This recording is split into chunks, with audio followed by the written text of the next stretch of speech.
ഇന്ന് ഞാൻ എത്തിയിരിക്കുന്നത് പടിഞ്ഞാട്ടുമുറിയിലെ OK മഠം പ്രോഡക്ട്സ് എന്ന് പറയുന്ന സ്ഥാപനത്തിലാണ്. അത് CNN സ്കൂളിൽ നിന്ന് SSLC പാസ്സായ ഞങ്ങളുടെ സ്നേഹിതൻ രവിയുടേതാണ്. പടിഞ്ഞാട്ടുമുറിയിലാണ് ആ സ്ഥാപനം സ്ഥിതി ചെയ്യുന്നത്. അതിൽ നോക്കിക്കോളൂ, ഈ വക പ്രോഡക്ട്സാണ് അതിൽ. അതായത് ആനച്ചമയങ്ങളുടെ ഒരു നിര തന്നെ ഉണ്ട് ഇതിൽ. ഇത് രവി എന്തൊക്കെ ഇവിടെ വരെ എത്തുന്ന കാര്യങ്ങളൊക്കെ പറയാനായിട്ട് തൊട്ടടുത്ത് ഇരിക്കുന്നുണ്ട്. ഞാൻ മൈക്ക് രവിക്ക് കൊടുക്കുകയാണ്. രവി, സ്വാഗതം. നമ്മൾ സ്കൂളിൽ നിന്ന് പോന്നതിന് ശേഷം ഇതുവരെയുള്ള രവിയുടെ ജീവിതത്തിൻ്റെ ഒരു നക്ഷൽ, ഒരു രൂപം പറഞ്ഞു തരിക. അതിന് വേണ്ടിയിട്ടാണ് ഞാനിവിടെ വന്നിട്ടുള്ളത്. പറയൂ. ഞാൻ SSLC തോറ്റു. അതിന് ശേഷം നമുക്ക് അച്ഛന് ഹോട്ടലായതുകൊണ്ട് ആ വ്യവസായത്തിൽ തന്നെ നടന്നു. കുറേ കഴിഞ്ഞ് സ്വന്തമായി പലചരക്ക്, സ്റ്റേഷനറി, പിന്നെ കുറച്ച് പ്രൊഡക്ഷൻ, പാലട, ഓൾ പൂജ ഐറ്റം, ഇപ്പോൾ നെറ്റിപ്പട്ടം, ഫാൻസി നെറ്റിപ്പട്ടം, അങ്ങനെ എത്തിയിരിക്കുന്നു. 2 കുട്ടികളാണ്, പെൺകുട്ടികളാണ്. ഭാര്യ എടുത്തുകാരിയാണ്. ഭാര്യ എങ്ങണ്ടിയൂരുള്ളതാ, പണ്ടാരത്തിൽ ഫാമിലി എന്ന് പറയും. അവരമ്മാവനൊക്കെ ഒരു പ്രസിഡന്റിന്റെ അവാർഡ് മേടിച്ചിട്ടുള്ള ഒരാളാ. ഏതാ വിഷയം? അങ്ങനെ HM ആയിട്ട് റിട്ടയർഡ്, അങ്ങനൊന്നും അറിയില്ല. അല്ലാതെ മറ്റെന്തെങ്കിലും പറയാനുണ്ടോ? അല്ല, എനിക്ക് പറയാൻ വെച്ചാൽ ഇങ്ങനെ ഇവിടെ വരെയൊക്കെ എത്തിയിട്ടുണ്ട്, ദൈവം സഹായിച്ചു. അതിൻ്റെ ഇടയിലുള്ള സംഭവങ്ങൾ എന്തെങ്കിലും? സംഭവങ്ങൾ എന്ന് പറഞ്ഞാൽ ബിസിനസ് അല്ലേ, ലോസും അതിനിടയ്ക്ക് തന്നെ കുറെ കാര്യങ്ങൾ ഇവിടെ വരെ എത്തി. അല്ല, ആദ്യത്തെ ബിസിനസ് അല്ല പിന്നീട് ഉണ്ടായതെന്ന് പറഞ്ഞല്ലോ. അല്ല, ആദ്യം ഞങ്ങൾക്ക് ഹോട്ടലായിരുന്നു. ആ ഹോട്ടലിന് ശേഷം സ്വന്തമായിട്ട് തന്നെ പലചരക്ക്, സ്റ്റേഷനറി, പച്ചക്കറി, അത് കഴിഞ്ഞ് തന്നെ പ്രൊഡക്ഷൻ ഏരിയയിലേക്ക് വന്നു. അങ്ങനെ നമ്മള് പാലട, അതൊക്കെ പറയും. പാലട പ്രൊഡക്ഷൻ. അന്നത്തെ കാലത്തൊന്നും ഇത് ആരും വാങ്ങിച്ചിരുന്നില്ല. വാങ്ങിക്കാൻ വെച്ചാൽ out of Kerala, out of India പോവുക. അങ്ങനെ ഞാനത് നെറ്റിപ്പട്ടത്തിലേക്ക് കടന്നപ്പോൾ അത് നിർത്തിയതിന് ശേഷം ഇപ്പോൾ ഒരു 10-15-20 കൊല്ലമായിട്ട് കംപ്ലീറ്റ് ഈ പാലടയ്ക്ക് ഭയങ്കര ഡിമാൻഡാണ്. അന്ന് ആകെ പോക്കായിരുന്നു. ഇപ്പോൾ അത് എല്ലാവരും ഉപയോഗിക്കുന്നത് ഈ പാലട അട. കഴിയുമെങ്കിൽ അടുത്ത പ്രാവശ്യത്തേക്ക്, അടുത്ത കൊല്ലം ഞങ്ങൾ വീണ്ടും ഉണ്ടാക്കാൻ നോക്കുക. മില്ലറ്റ് പാലട വരെ ഉണ്ടാക്കാൻ നോക്കിക്കൊണ്ടിരിക്കുന്നു. പിന്നെ ഈ നെറ്റിപ്പട്ടം എന്നുള്ള ഒരു ഐറ്റം കൂടാതെ മറ്റു പലതും ഉണ്ടാവുമല്ലോ, അതെന്തൊക്കെയാണ്? നെറ്റിപ്പട്ടം കൂടാതെ ഫാൻസി കോലം, ഇളക്കത്താലിയുള്ള കോലം എനിക്ക് മാത്രമേ ഉള്ളൂ.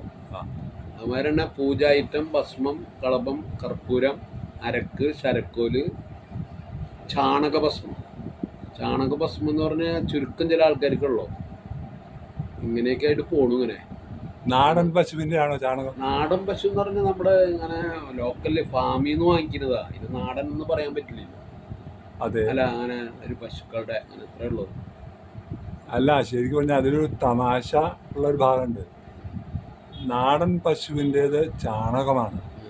ഇപ്പോഴത്തെ പശുവിൻ്റെ ചാണകം എന്നല്ല തമാശയായിട്ട് അറിയപ്പെടുക, മീറ്റർ രകം എന്നാ പറയാ. അതായത് ഒരു ചാണിൽ കിടക്കേണ്ട മലമാണ് ഈ നാടൻ പശുവിൻ്റെ. നേരെ മറിച്ച് മറ്റേ 1 മീറ്റർ വരെ കിടക്കുന്നതാണ്. അതാ ഞാൻ പറഞ്ഞത്. അപ്പൊ നാടൻ പശുവിന്റെ അല്ല. നാടൻ പശു എന്ന് പറയാൻ പറ്റില്ല, ഫാമിൽ നിന്ന് എടുക്കണതാ. അപ്പൊ അവര് കൊടുക്കണ തീറ്റയൊക്കെ അങ്ങനത്തെ ആയിരിക്കും. നാടൻ പശുവിന്റെ വെച്ചാൽ കുറെ കൂടി കോസ്റ്റ്ലിന് ഭസ്മം എന്ന് പറയുന്നുണ്ട് ചാണകത്തിന്റെ. വേറെ ഒരു ഇല്ലത്തൊരു തിരുമേനി ഉണ്ടാക്കുന്നുണ്ട്. അവര് 1500 രൂപയൊക്കെ വില പറഞ്ഞു. അവരുടെ നെയ്യിന് ഭയങ്കര വില പറഞ്ഞു. ചെറിയ വെച്ചൂർ പശു എന്തൊക്കെ പറഞ്ഞു. ഇതല്ല, ഇതൊരു വലിയ മറ്റേ പാലിന് വേണ്ടി മാത്രം വളർത്തുന്ന പശുക്കളുടെ ചാണകമാണ്. അത്രയും നടക്കുള്ളൂ. പിന്നെ രവിയുടെ രോഗാവസ്ഥയെ പറ്റി പറയണ്ടേ? രോഗം പറയണെങ്കിൽ എന്തൊക്കെയുണ്ട്? BP ഉണ്ട്, പിന്നെ ഈ പ്രഷറിന്റെ പ്രോബ്ലം ഉണ്ട്. അങ്ങനെയൊക്കെ അങ്ങനെ മുട്ടി ഇങ്ങനെ ഇതുവരെ എത്തതൊക്കെ തമ്പുരാന്റെ കടാക്ഷം. അതല്ലേ. ഒരു കാര്യം ഞാൻ പറയട്ടെ, ഈ തമ്പുരാൻ എന്ന് പറയുന്നാൽ നമ്മൾ തന്നെയാണ്. നമ്മളെ തിരിച്ചറിയാനായിട്ട് സാധിക്കണം. നമ്മളെ തിരിച്ചറിഞ്ഞു കഴിഞ്ഞാൽ ഇപ്പോൾ ശിവൻ എന്ന് പറഞ്ഞു കഴിഞ്ഞാൽ നമ്മുടെ ശക്തിയാണ്, വിഷ്ണു എന്ന് പറഞ്ഞു കഴിഞ്ഞാൽ നമ്മുടെ ബുദ്ധിയാണ്. പിന്നെ അതിനെ രണ്ടിനെ കൂട്ടിച്ചേർക്കുന്നത് എവിടെയാണ്? ബ്രഹ്മത്തിലാണ്. അത്രേ ഉള്ളൂ. പിന്നെ 33 കോടി ദേവകൾ എന്ന് പറഞ്ഞു കഴിഞ്ഞാൽ 33 കോടി കോശങ്ങളാണ്. നമ്മുടെ ശരീരത്തിൽ എത്ര കോശങ്ങളുണ്ടോ അതൊക്കെ ദേവതകളായിട്ട് എടുക്കണം. ആ ദേവതകളെയൊക്കെ മര്യാദയ്ക്ക് പാലിച്ചു കൊണ്ടിരുന്നു കഴിഞ്ഞാൽ അതിനകത്ത് നമ്മുടെ കാതലായിട്ടുള്ള മനസ്സ് എന്ന പ്രതിഷ്ഠ വിളങ്ങും. അത്രേ ഉള്ളൂ. അപ്പം നമ്മൾ തന്നെയാണ് ദൈവം. നമ്മൾ നമ്മളെ കണ്ടറിഞ്ഞ് പ്രവർത്തിക്കണം. നമ്മൾ ഫ്രൂട്ടേറിയൻസ് ആണ്. നമുക്ക് ഫ്രൂട്ട്സ് മാത്രം കഴിച്ച് ജീവിക്കാനുള്ള സാധ്യത ഇല്ല. ആ കാലം കൊണ്ട് മാറി മാറി വന്നു കഴിഞ്ഞു അല്ലേ?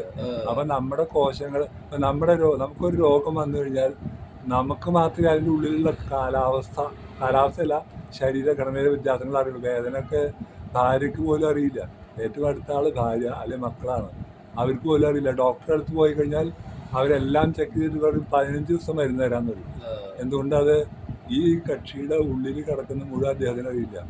ആ 15 ദിവസം മരുന്ന് കഴിച്ചാൽ എന്തെങ്കിലും മാറ്റം ഉണ്ടെങ്കിൽ മരുന്ന് മാറ്റും, അല്ലെങ്കിൽ അത് തന്നെ കണ്ടിന്യൂ ചെയ്തോളാൻ പറയും അല്ലേ? അപ്പം ഞാൻ ബ്രീഫായിട്ട് പറയാനെന്താ കാരണം വെച്ചാൽ നമ്മൾ നമ്മളെ കണ്ടെത്തണം, പഠിച്ചുകൊണ്ടേ ഇരിക്കണം, നമ്മുടെ ജോലി ചെയ്യുക, അതോടൊപ്പം തന്നെ നമ്മുടെ ശരീരത്തിന് വേണ്ടുന്നത് കൊടുക്കണം. അപ്പോൾ അതിൻ്റെ ഉള്ളിൽ മനസ്സിന് വിളങ്ങാൻ പറ്റും. മനസ്സിന് ആരോഗ്യത്തോടു കൂടി വിളങ്ങാൻ എത്ര കാലം പറ്റും അത്ര കാലം നമുക്ക് സന്തോഷമായിട്ട് ജീവിക്കാം. ഏതായാലും പരിചയപ്പെടാൻ നേരത്തെ കഴിഞ്ഞാണെങ്കിലും വീണ്ടും കാണാൻ പറ്റി, ഇങ്ങനെ വീഡിയോ എടുക്കാനും പറ്റി, സന്തോഷം. ഓക്കെ രവി കേട്ടോ. അപ്പോൾ മീറ്റിങ്ങിൽ 17-ാം തീയതിക്കായിട്ട് മാറ്റിയിട്ടുണ്ടെന്ന് തീരുമാനം വന്നിട്ടുണ്ട്. പക്ഷേ അതിൻ്റെ ഒരു സ്കൂളിൽ നിന്നൊരു ഇത് കിട്ടാനേ ഉള്ളൂ. അപ്പോൾ 17-ാം തീയതി മിക്കവാറും നടക്കും, 99.9% നടക്കും. അപ്പോൾ അന്നുണ്ടാവും അല്ലേ? Okay, all the best. കാണാം.